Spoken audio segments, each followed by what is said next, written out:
17 सितंबर 2001 सुबह के 8:46 world trade centre की एक ऊंची इमारत पर अचानक एक विमान टकराता है।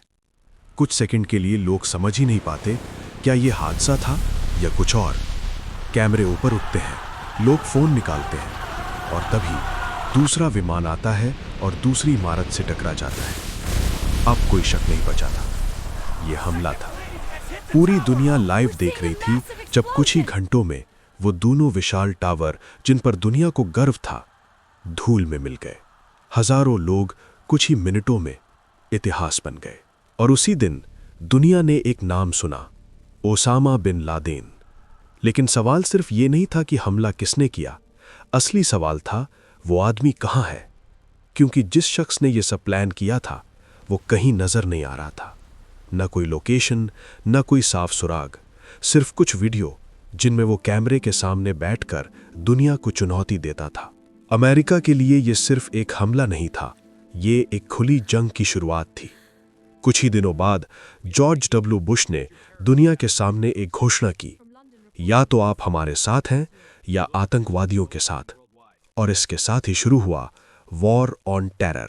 सबसे पहला निशाना बना अफगानिस्तान, क्योंकि यहीं पहाड़ों और गुफाओं के बीच छिपा था अल कायदा का नेटवर्क। और यहीं होने की संभावना थी उस आदमी की जिसकी तलाश अब पूरी दुनिया कर रही थी।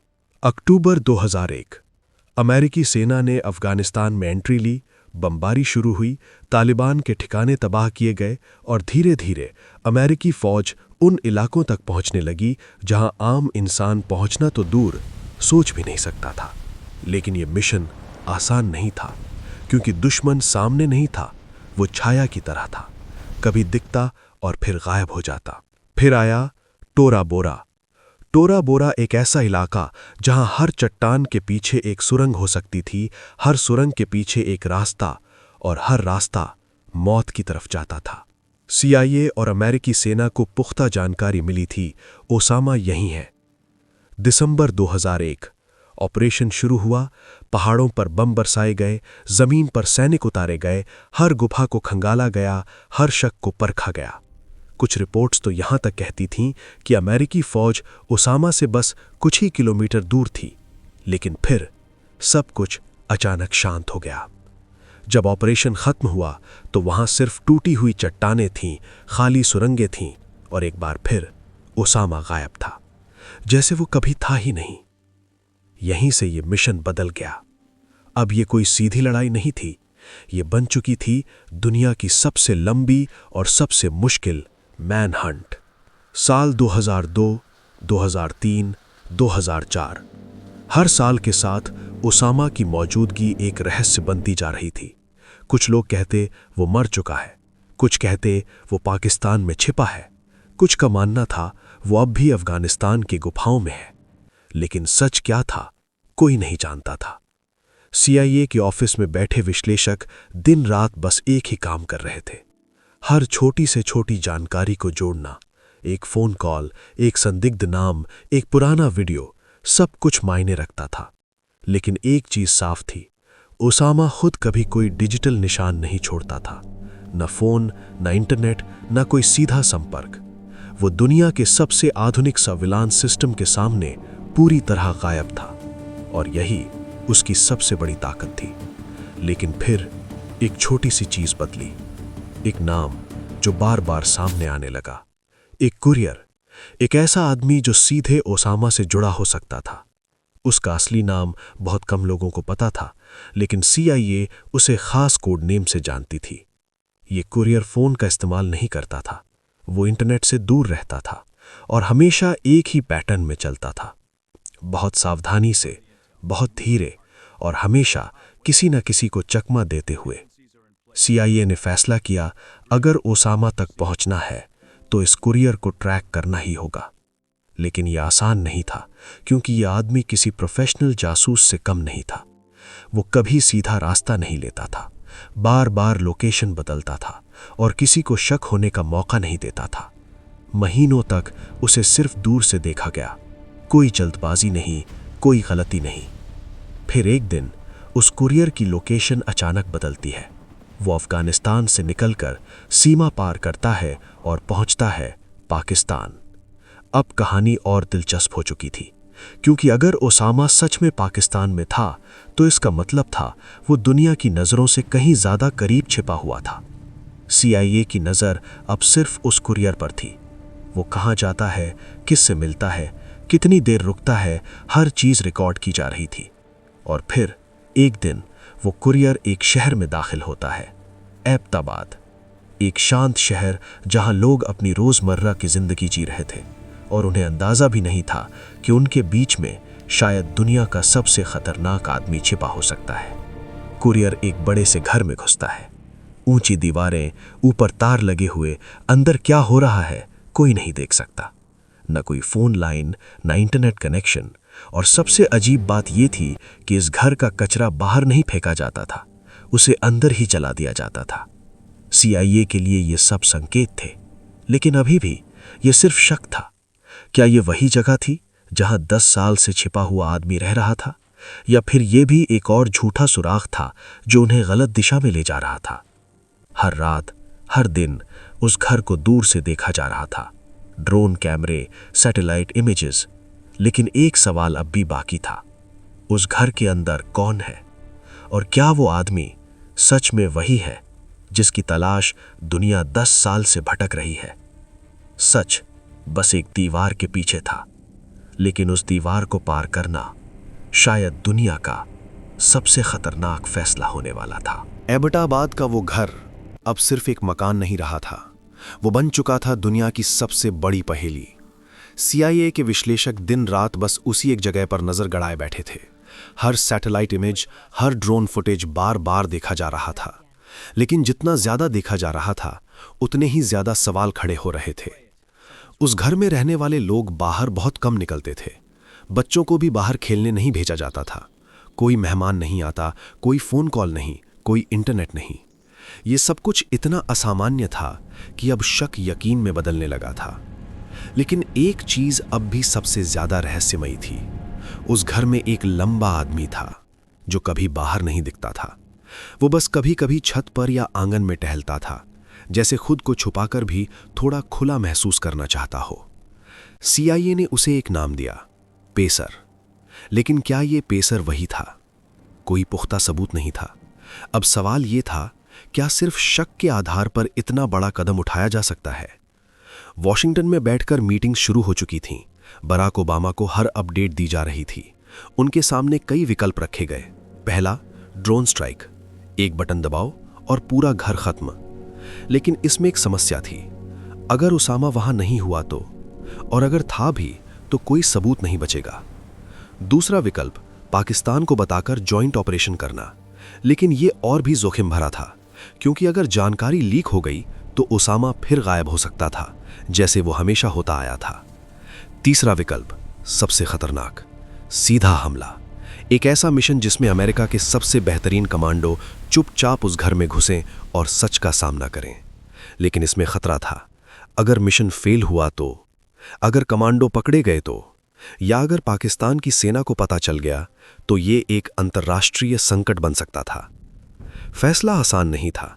दिन बीतते गए, बहस चलती रही, हर एंगल से सोचा गया और आखिरकार एक निर्णय लिया गया, सीधा ऑपरेशन। नेवी सील टीम 6 को चुना गया, दुनिया की सबसे खतरनाक और प्रशिक्षित यूनिट। अब शुरू हुई तैयारी। अमेरिका में एक सीक्रेट लोकेशन पर उस एबटाबाद वाले घर का बिल्कुल वैसा ही मॉडल बनाया गया। दीवारों की ऊंचाई, कमरों की संरचना, दरवाजों की जगह, सब कुछ कॉपी किया गया। कमांडो बार बार उसी घर में घुसने की प्रैक्टिस कर रहे थे। हर मूव, हर सेकंड पहले से तय किया जा रहा था, क्योंकि असली मिशन में गलती की कोई गुंजाइश नहीं थी। इस ऑपरेशन को एक नाम दिया गया, ऑपरेशन नेपट्यून स्पीयर। अब बस सही समय का इंतजार था। 1 मई 2011 की रात, अफगानिस्तान के एक बेस से 2 स्टेल्थ हेलीकॉप्टर उड़ान भरते हैं। उनके अंदर बैठे होते हैं चुप, केंद्रित और पूरी तरह तैयार कमांडो। उनके चेहरे पर कोई डर नहीं, लेकिन हर किसी को पता था ये मिशन जिंदगी और मौत के बीच की एक पतली रेखा है। हेलीकॉप्टर पाकिस्तान की सीमा पार करते हैं, बिना किसी राडार में आए, बिना कोई आवाज किए, और धीरे धीरे एबटाबाद के आसमान में पहुंच जाते हैं। नीचे वही घर था, वही दीवारें, वही रहस्य। लेकिन जैसे ही पहला हेलीकॉप्टर नीचे उतरने की कोशिश करता है, कुछ गलत हो जाता है। हवा का दबाव, दीवारों की ऊंचाई और तकनीकी असंतुलन, हेलीकॉप्टर अचानक कंट्रोल खो देता है और कंपाउंड के अंदर ही क्रैश हो जाता है। अब हालात बदल चुके थे, पूरा मिशन खतरे में था, लेकिन पीछे हटने का कोई रास्ता नहीं था। कमांडो तुरंत हरकत में आते हैं। दूसरे हेलीकॉप्टर से उतरकर वे दीवारों को पार करते हैं और उस घर के अंदर घुस जाते हैं। हर सेकंड अब और ज्यादा कीमती हो चुका था, क्योंकि क्रैश की आवाज किसी को भी अलर्ट कर सकती थी, और अगर ऐसा हुआ तो सब कुछ खत्म हो सकता था। कमांडो एक एक कमरे को क्लियर करते हुए आगे बढ़ते हैं। पहला फ्लोर, दूसरा फ्लोर, हर दरवाजे के पीछे खतरा था, हर कोने में शक था। और फिर वे उस मंजिल के पास पहुंचते हैं जहां शायद वो आदमी था जिसकी तलाश में 10 साल बीत चुके थे। दरवाजे के उस पार सच खड़ा था, लेकिन उस दरवाजे को खोलना इतिहास का सबसे खतरनाक पल बनने वाला था। उस दरवाजे के ठीक सामने कुछ सेकंड के लिए सब कुछ जैसे थम गया था। सांसें धीमी हो चुकी थीं, उंगलियां ट्रिगर पर जमी थीं और दिमाग सिर्फ एक ही चीज पर केंद्रित था, टारगेट। कमांडो ने इशारा किया, दरवाजा खोला गया। अंदर अंधेरा था, लेकिन खतरा साफ महसूस हो रहा था। और फिर कुछ ही पलों में सामने एक लंबा आदमी दिखाई देता है।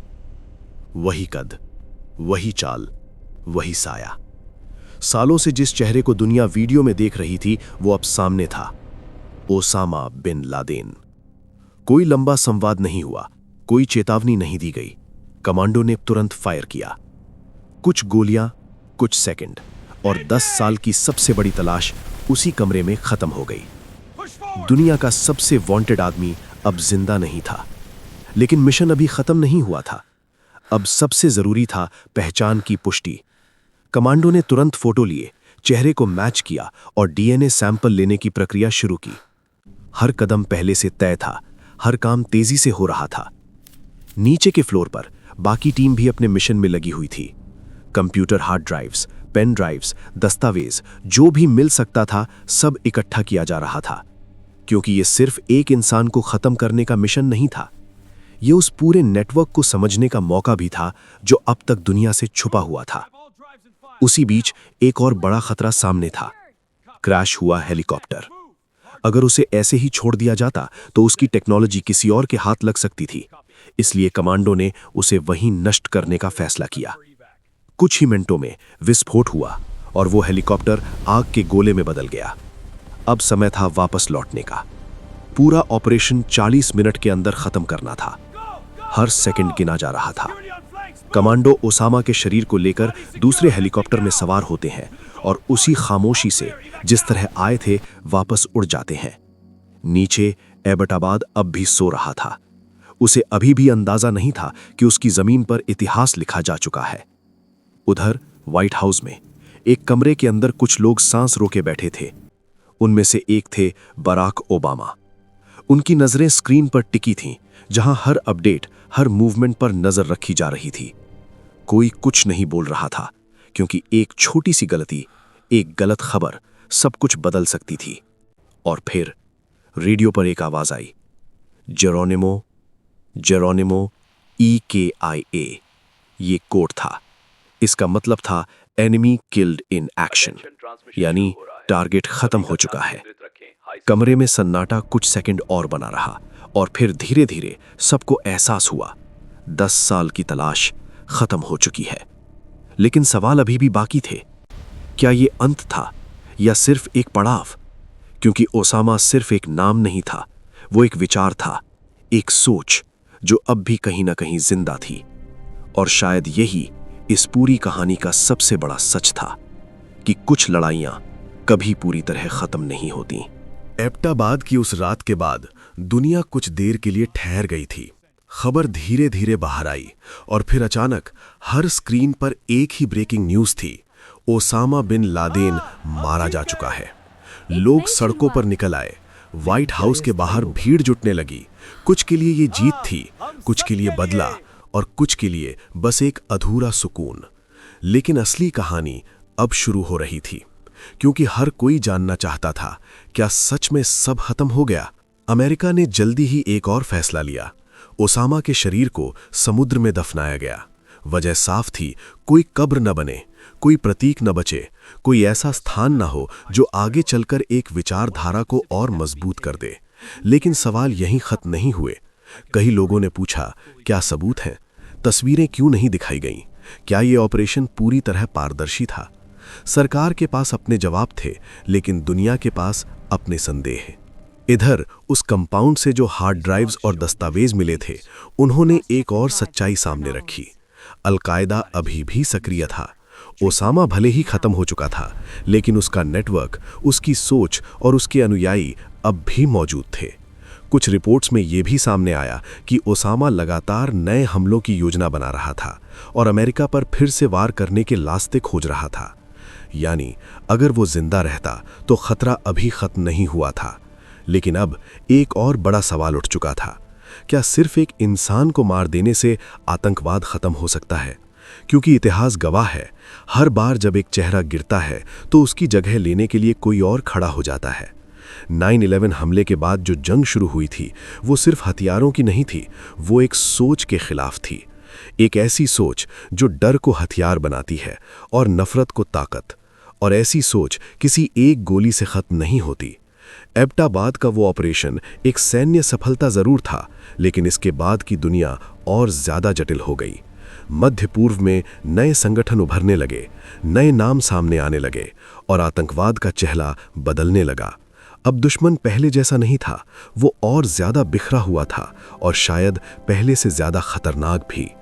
आज इतने सालों बाद भी जब हम उस रात को याद करते हैं, तो सिर्फ एक सवाल हमारे सामने खड़ा होता है, क्या हमने सच में जीत हासिल की थी या फिर हमने सिर्फ एक कहानी का अंत किया, जबकि असली जंग अब भी कहीं न कहीं जारी है। क्योंकि कुछ लड़ाइयाँ बंदूकों से नहीं जीती जाती और कुछ दुश्मन कभी पूरी तरह खत्म नहीं होते।